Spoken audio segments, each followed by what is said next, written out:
Hi, my name's Conrad Buhajar. I'm a director in an architectural firm called Architecture Project, which is mainly involved with the creation of architecture, but in a wider sense, we see ourselves as a group of people who influence the built environment, which is in constant flux. Although our main activity is architectural, we have a team of 50 people who are involved with engineering, valuations, interior design, and graphic design, which are all areas of activity which relate to the urban environment.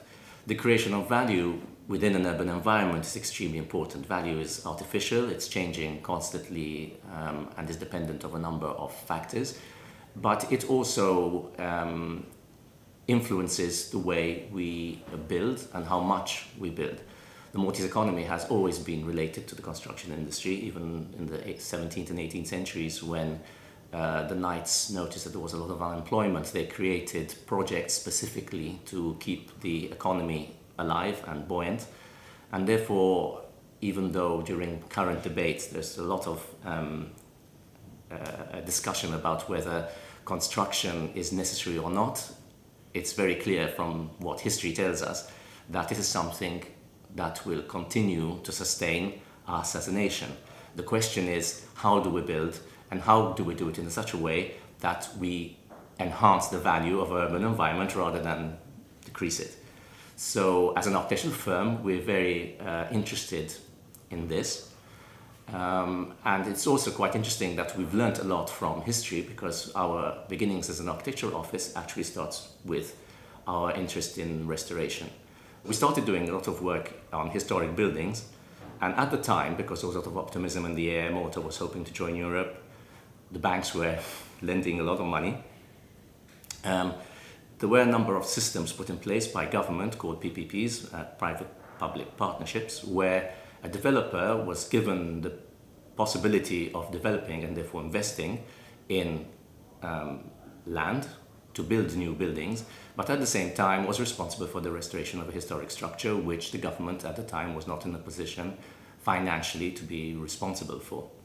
So we started doing works of contemporary architecture adjacent to historic architecture, and we got a reputation of being specialized in what at the time was called old and new, or new in old contexts.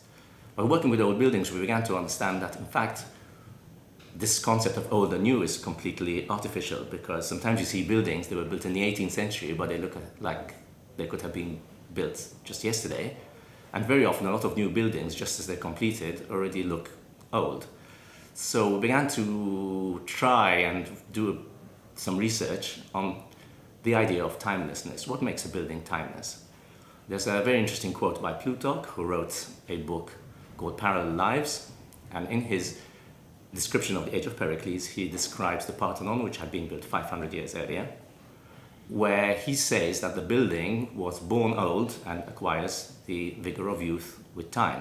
So it's a kind of Benjamin Button situation, where a building, when it's built, is so beautiful that it looks like it's always been there, as though it was old. But then with time, as time passes, it still remains new, fresh, and valid, rather than aging. And we have the ambition to create timeless buildings which will continue to have value in the future, will continue to be valid, and therefore are sustainable in the sense that what we're doing now is going to be useful also for future generations.